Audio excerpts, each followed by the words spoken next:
My dear friends, I'm Dr. David, and I just turned 60. Throughout my career, I've watched thousands of people over 50 enter a long battle with diabetes. Some push through and live well for decades. Others, because of a small mistake, a missed pill, or a sudden crash in blood sugar, find their lives completely changed. I once met a man named George, 58, a long-haul truck driver. He came to me after an incident he said he would never forget. One day he was pulled over and suspected of drunk driving while on delivery, but he hadn't had a single drop. He was in a severe hypoglycemic episode, shaking hands, sweating, slurred speech. Everything made him look drunk. Doctor, he said, I remember seeing stars.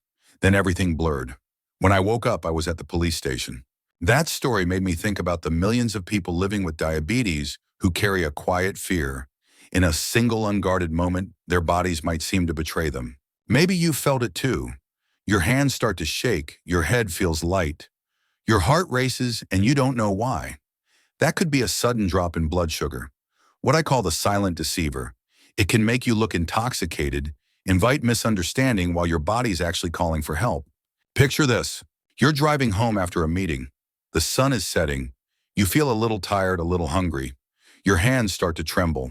You think a quick rest will fix it. Minutes later, your mind fogs, your vision blurs, and you lose track of where you are.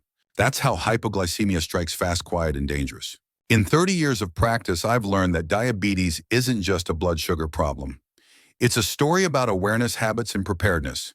If you live with diabetes, you need to learn your body like a demanding but loyal companion. It always sends signals. The question is, are you listening? I always tell my patients, no one can care for you better than you. You can take your meds and eat carefully, but if you don't understand your body's messages one day, the condition you thought you controlled may surprise you. So in this video, I want us to go deeper, not just to define diabetes, but to live with it wisely and peacefully. We'll talk about 6 essentials, vitamins, and minerals most people with diabetes lack, which is why you feel tired and weak even when your numbers look fine on paper. I won't speak like a textbook. I'll speak from what I've seen and lived with hundreds of patients, people just like you. They taught me that health isn't just the absence of disease, it's the ability to live fully even with it. Before we begin, remember this. Diabetes does not define you. It's only part of your journey. What matters isn't how long you've had it, but what you've learned from your own body. My dear friends, over 3 decades, I've witnessed moments that weighed heavy on my heart. Not because the disease was incurable, but because we didn't understand the person living with it. Not long ago in Tennessee, a story made both the medical and legal communities pause. A former deputy, a man who served to keep order, was arrested by his own colleagues for suspected drunk driving. He spoke slowly, walked unsteadily, eyes unfocused.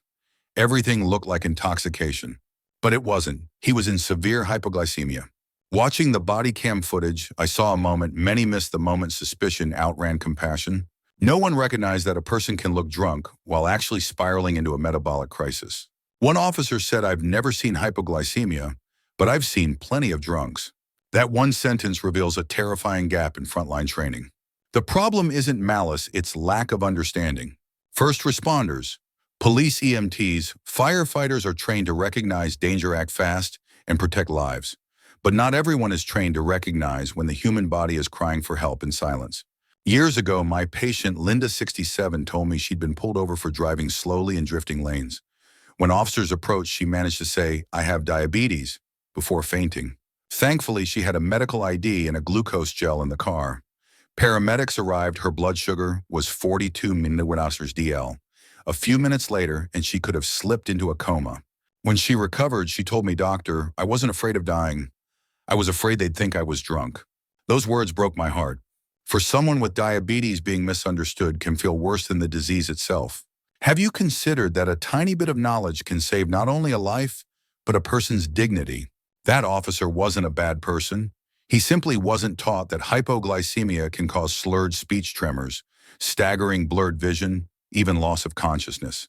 It looks like alcohol, but it's the brain starving for glucose. I believe this with all my heart. A little medical awareness can save a life and a reputation. We need more training, not just in using weapons or restraints, but in recognizing hypoglycemia, stroke, or severe allergic reactions. Because in those first minutes, the right action can save someone. The wrong one, even unintentional, can change a life. My dear friends, if you live with diabetes, you know your body doesn't always follow the plan. A missed meal, a late insulin dose, or a stressful day, and your blood sugar can plummet.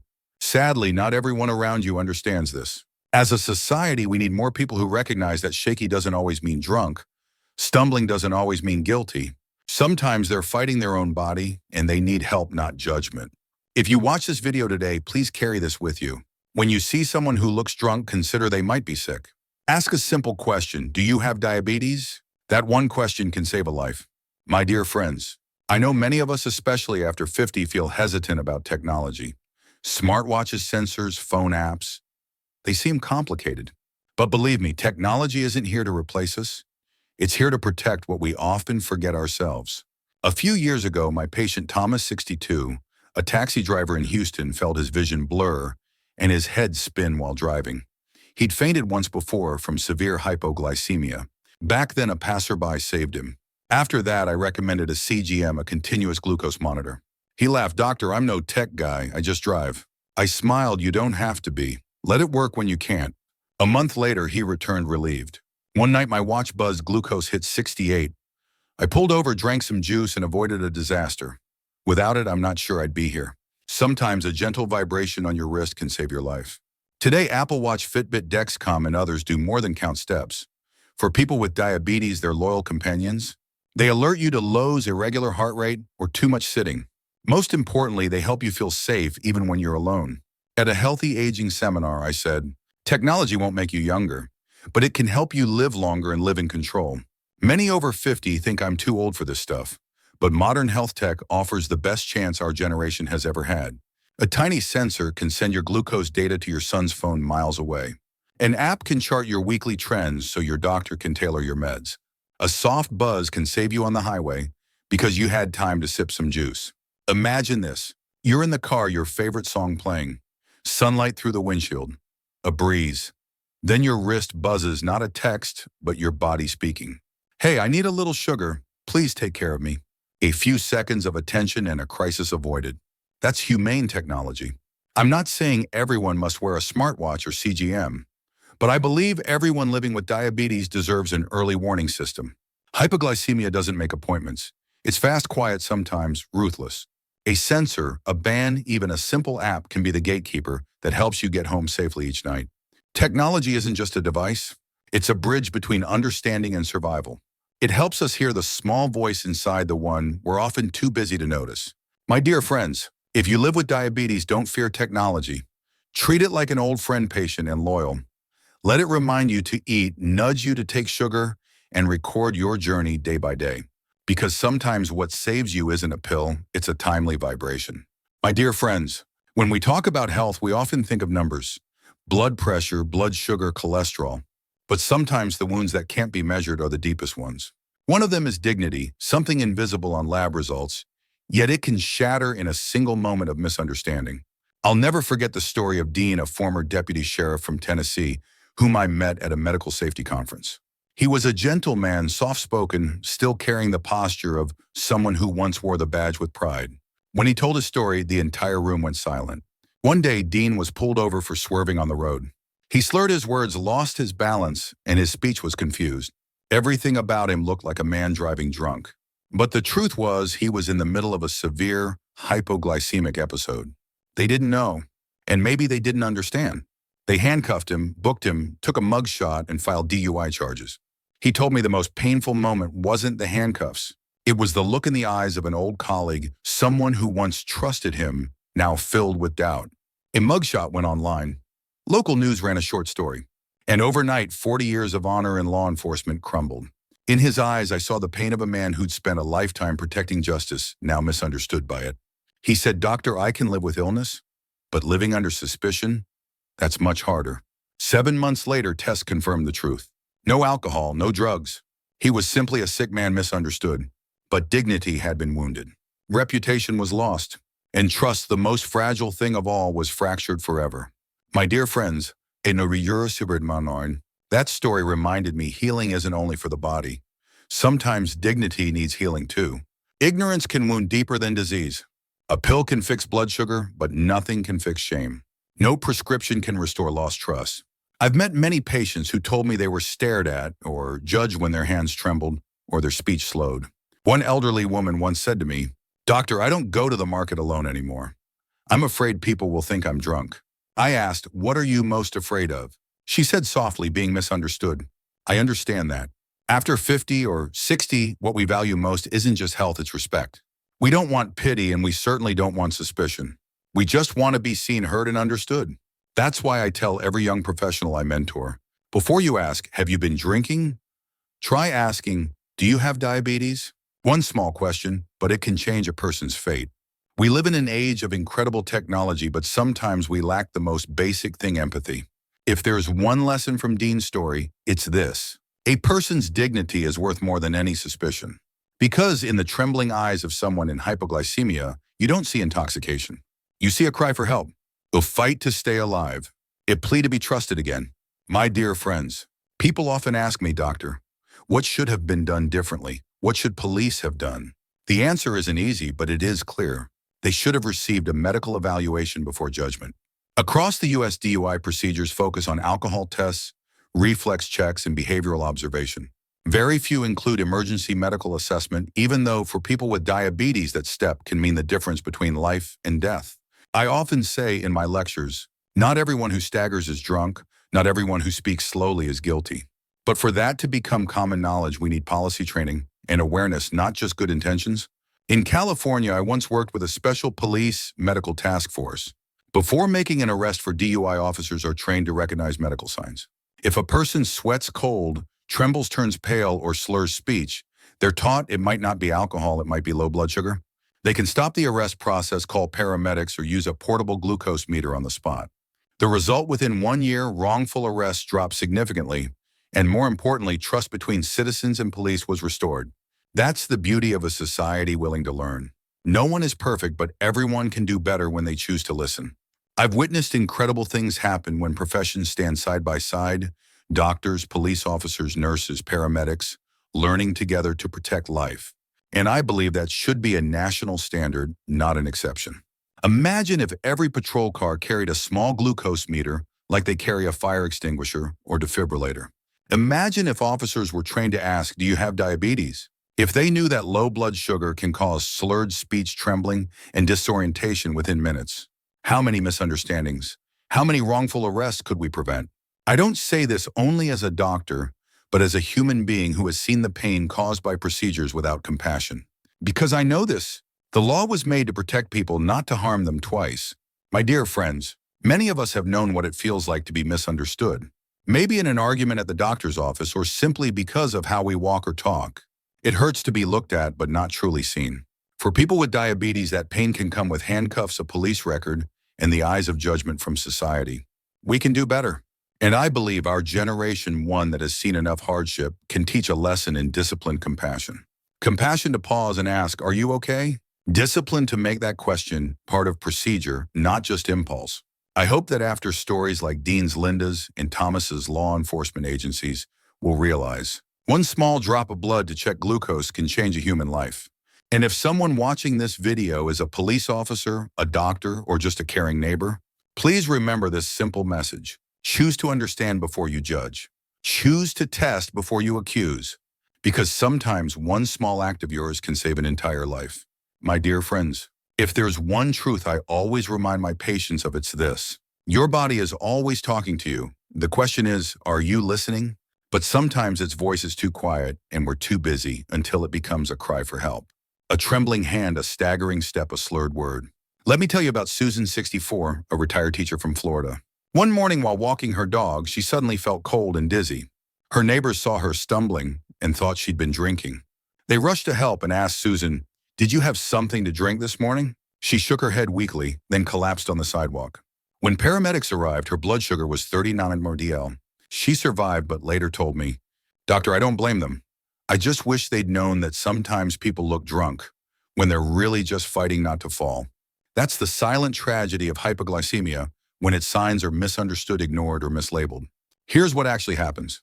When your blood sugar drops too low, your brain, which runs on glucose, starts to panic. You begin to shake, sweat, your heart races, your speech slurs, your balance fails, just like intoxication. But here's the difference. A drunk person might laugh. A hypoglycemic person is fighting for consciousness. Their body is screaming, "Give me sugar right now." A few minutes delay can mean collapse or coma, and the danger grows because many long-term diabetics no longer feel the warning signs. They've adapted thinking fatigue or dizziness is just aging until one day they faint without warning. I've met many like that. One 70-year-old man from Texas told me he was once pulled over for driving like he was drunk. When I asked if he knew his sugar was low, he chuckled sadly. I just thought I was tired. I almost didn't make it. Our bodies always speak, but we often ignore them until it's too late. So my friends, if you live with diabetes, learn your body's language. If your hands tremble, heart races, sweat turns cold, or mind feels foggy, stop. Don't drive another mile. Don't say just a few more minutes. Sit down, sip something sweet, take a glucose tablet. Those few minutes can save your life. I tell my patients, you don't need to be a doctor to understand your body. You just need to care enough to listen. And if you see someone trembling, stumbling, or slurring, don't rush to judge. Ask gently, do you have diabetes? Do you need help? That single question could be the lifeline that saves them. The human body is remarkable. It never truly betrays us. We just sometimes forget how to listen. And in this noisy world, perhaps the kindest thing we can do is to listen to our bodies and to one another with a compassionate heart. Dear friends, there are moments in life when just a few seconds can change everything. For people living with diabetes, especially those who have ever faced a hypoglycemic crisis, I always say, preparation isn't just wisdom, it's survival. Let me tell you the story of Robert, a 71-year-old retired engineer from Colorado. One afternoon, he was driving home after a gathering with friends. Midway, his hands started to tremble and his vision blurred. He tried to pull over, but before he could, everything went dark. His car swerved to the side of the road, luckily hitting no one. A passerby rushed over, opened the door, and found him motionless, breathing fast, lips pale. The man almost called the police, thinking it was a DUI, until he noticed the small medical ID bracelet on Robert's wrist that read, I have diabetes, maybe hypoglycemia. He immediately called 911 and said he has diabetes, he might be having low blood sugar. Within 5 minutes, paramedics arrived, administered glucose, and Robert woke up. When I saw him later for a checkup, I asked, do you remember anything from that moment? He smiled and said softly, I just remember. The bracelet spoke for me when I couldn't. That answer stayed with me. Because in emergencies, patients often don't have the time or the consciousness to explain what's happening. But a simple bracelet, a small card, or a line of text on a phone can save them from misunderstanding, from accidents, and sometimes from death. I always advise my diabetic patients, especially those over 50, to have at least one form of medical identification, what we call a medical ID. It can be a bracelet, a necklace, or even emergency info set on your phone's lock screen. It only needs to say, diabetes insulin dependent, Nasher may experience hypoglycemia. A free emergency contact number. That's it, but when the moment comes, it can speak for you. When you can't. I remember another patient of mine, Elaine, 66 years old, who fainted in a supermarket. A young paramedic later told me that because of her medical ID bracelet, they knew immediately she was on insulin and quickly gave her glucose. He said if she didn't have that bracelet, we might have thought it was a stroke. And I realize sometimes the difference between life and death lies in one small, prepared detail. My friends, I know many older adults hesitate to wear a medical bracelet. They fear looking sick or being pitied. But I always tell them, wearing a medical ID is not weakness, it's wisdom and responsibility. You don't wear it because you fear dying. You wear it because you love living and you want to make it back home safely to your family. A small bracelet, a simple tag, but it carries peace of mind for those who love you. I often tell my patients to combine it with a small safety kit in their car or wallet, a small pouch with glucose tablets or mini juice packs. A note saying I have diabetes. If I seem confused or unresponsive, please call 911 and give me something sweet to drink. A small sticker on the car driver has diabetes, may need medical help. These little things carry the power of understanding. They guide others to act calmly, not with panic or judgment. They keep you from becoming a victim of misunderstanding like Dean, who was once arrested for a DUI when he was actually hypoglycemic. My friends, life doesn't always require grand gestures to be safer. Sometimes all it takes is a small act of preparation done at the right time. A tiny bracelet, a short phrase, a sugar tablet in your pocket. These can be the line between crisis and calm. And if you're watching this video today, I hope that when it ends, you'll do one thing. Get yourself a medical ID. Not because you're weak, but because you're strong enough to protect yourself and those who love you. Friends on When I was a young resident, a mentor once told me, medicine isn't just about healing the sick, it's how society learns to care for people. I've carried that quote with me for over 30 years, and today I believe it more than ever. Because sometimes the problem isn't medicine or technology, it's how we as people understand and treat each other. After Dean's story, the man mistaken for being drunk when he was actually hypoglycemic, I spoke with fellow doctors, police officers, and first responders. We all agreed on one thing. We must work together so no one gets hurt because of ignorance. Indeed, the power of collaboration can change everything. A medic can save a life. A police officer can save someone's dignity. And an informed community can save the trust between human beings. I once witnessed an inspiring model in Oregon where local police hospitals and diabetes associations teamed up for regular training. Endocrinologists taught officers how to recognize hypoglycemia, and they even practiced checking blood sugar on site. The results were amazing. Within 2 years, mistaken arrests of diabetic patients dropped by over 70%. But what moved me most wasn't the statistic, it was a young officer's words. Before, when I saw someone stumbling, I thought, he's drunk. Now I see a human being and I ask, are you okay? Sometimes changing just one question changes everything. That's the power of education and empathy. I wish every community could have programs like that, where police don't just carry handcuffs but also a portable glucose meter, where paramedics don't just treat but help train others to recognize early signs, and where ordinary people, upon seeing someone trembling on the street, don't reach for their phones to film, but reach out and ask, do you have diabetes? My friends, many of you watching have been through so much in life. We've seen society evolve, technology advance, losses and rebirths. And I truly believe that our generation, those of us over 50, can teach the next one something simple yet priceless. Understanding is the highest form of compassion. When we understand a person, we stop judging them. When we understand a disease, we stop fearing it. And when we understand the bond between body, mind, and society, we realize healing happens not only in hospitals, but in every act of kindness, every single day. I once met an elderly singer at a charity event who told me, doctors some save lives with a scalpel, others save lives with their heart. And I thought this world needs both. We need better systems, but above all, we need kinder hearts within those systems. We need officers willing to wait 30 seconds longer to ask one more question, doctors willing to call the local police and offer a short training session, communities where people care for each other through understanding. Because when we do, not only will people with diabetes be safer, but our society will be more humane. After all, protecting patients isn't just medicine's duty, it's a test of a civilization's conscience. My dear friends, if this video touches your heart, please share it, because sometimes just one person's understanding can be the reason another life is saved. And who knows, one day you might be the person standing on the street seeing someone trembling.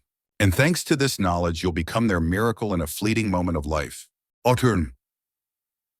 Dear friends, I know many of you still drive every day, some to work, some to the grocery store, and some simply to feel that beautiful sense of freedom on a sunlit road. I understand that holding the steering wheel, choosing your own direction is part of your dignity, your independence, something no one wants to lose. But if you're living with diabetes, there's one thing I want you to remember. Driving isn't just about controlling the car, it's about controlling your body. A car has a fuel gauge, warning lights, and an ABS system to keep you safe. Your body needs its own warning lights too, and you must learn to recognize them before it's too late. I'll never forget Peter, a 68-year-old friend of mine from Ohio. He was a cheerful, long-distance driver full of life, living with type 2 diabetes for over 20 years. One day, while driving on the highway, he suddenly felt his hands tremble, sweat pouring down, and his mind growing foggy. He thought, maybe I'm just tired. But minutes later, he nearly hit the divider. When paramedics arrived, his blood sugar was just 46 mg/dl. Later, he told me, I thought I had enough experience to recognize it, but experience can't outsmart low blood sugar. From that day on, he changed his habits. Before every long trip, he checked his blood sugar, and if it was below 100, he'd always have a snack or a bit of juice. He kept a tube of glucose gel and a mini box of orange juice in his car. And right above his dashboard, he placed a note that said, if you feel shaky, stop and check your sugar before it checks you. That's one of my favorite quotes because it reminds us that being proactive is the best medicine against danger. I tell all my patients, and I mean this sincerely, before you start the car, take 1 minute to check your blood sugar. Don't underestimate that number. If it's too low, even a short drive could put you in danger. If you feel shaky, confused, sweaty, or your vision blurs, don't push through it. Pull over, turn on your hazard lights, and treat your low blood sugar right away. Always carry one of these three things. Citrus glucose gel available in most pharmacies, a small juice box, or a fast-dissolving candy. These small things might seem simple, but during a hypoglycemic episode, they're more powerful than any medicine. And after you've recovered, don't rush back behind the wheel. Wait at least 15 minutes, check your sugar if you can, and only then continue your trip. Your body needs time to recover. Don't fight it, work with it. I once told a group of patients, no trip is worth more than your life. If you arrive 10 minutes late, that's fine. But if you pass out on the road, you might never make it home. Many people believe they're used to it, that familiar roads are safe. But low blood sugar doesn't care who you are. It doesn't care if the road is near or far, day or night.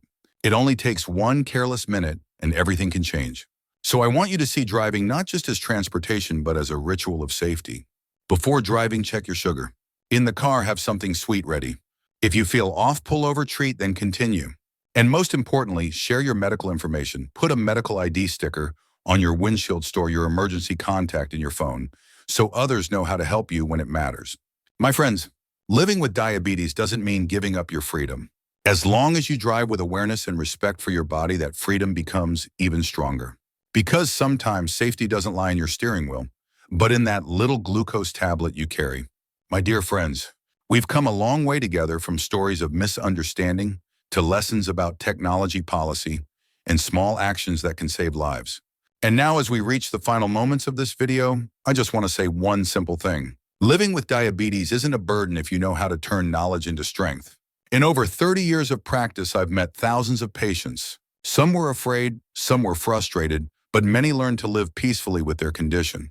They learned to listen to their bodies, remember the signals, keep glucose close set reminders on their watches, and wear medical ID bracelets like protective charms. And those small acts became the strong wall between life and danger. Once I asked Linda, a woman who nearly lost her life to hypoglycemia, "Are you still afraid of diabetes?" She smiled and said, "No, doctor. I'm only afraid of not understanding it. Once I understand, I'm not afraid anymore." That sentence stayed with me for years. Because it's true, understanding is the strongest medicine. It helps you stay calm when your body changes, respond wisely when symptoms appear, and most importantly, live actively, not passively. I know living with diabetes isn't easy. It takes discipline, patience, and self-respect. But I believe that each of you, if you care enough about yourself, can turn this condition into a silent teacher, one that teaches you to slow down, listen more deeply, and love yourself more fully. And through stories like Dean's, the man mistaken for being drunk, or Peter's, the driver who learned to travel safely with his blood sugar, I hope we all realize that a healthy society isn't built only by hospitals, but by understanding between people. If you live with diabetes, please don't hide it. Tell your family, your neighbors, your travel companions, "I have diabetes. If something happens, please check my blood sugar." A small sentence, but it could save your life when you least expect it. And if you don't have diabetes, I hope you carry a little understanding and compassion in your heart. Because one day on the road ahead, you might meet someone who needs help, and you could be the one who changes their fate. Dear friends, when we talk about health, most people think of medicine, hospitals, and doctors. But true health begins with awareness. Someone who listens to their body, prepares, and protects themselves is rewriting what it means to be healthy. And if you're watching this video today, I want you to know you're not alone. You have me, millions of others walking the same journey, and an entire community learning to live better each day. I'm Dr. David, and I want to leave you with this final message. Check your blood sugar before every trip. Keep a glucose tablet in your pocket. Wear a medical ID bracelet. And most importantly, choose to live with awareness, not fear. Because when you understand your body, you take back the steering wheel of your life. If this video helped you, please like, subscribe, and share it with your friends or loved ones, especially those living with diabetes. Who knows, your small act today might save someone's life tomorrow. Thank you for being part of this journey. Remember, health isn't luck, it's the result of understanding and self-love. See you in the next video with real stories, real lessons, and the belief that every day we understand a little more is another day we live longer and live better.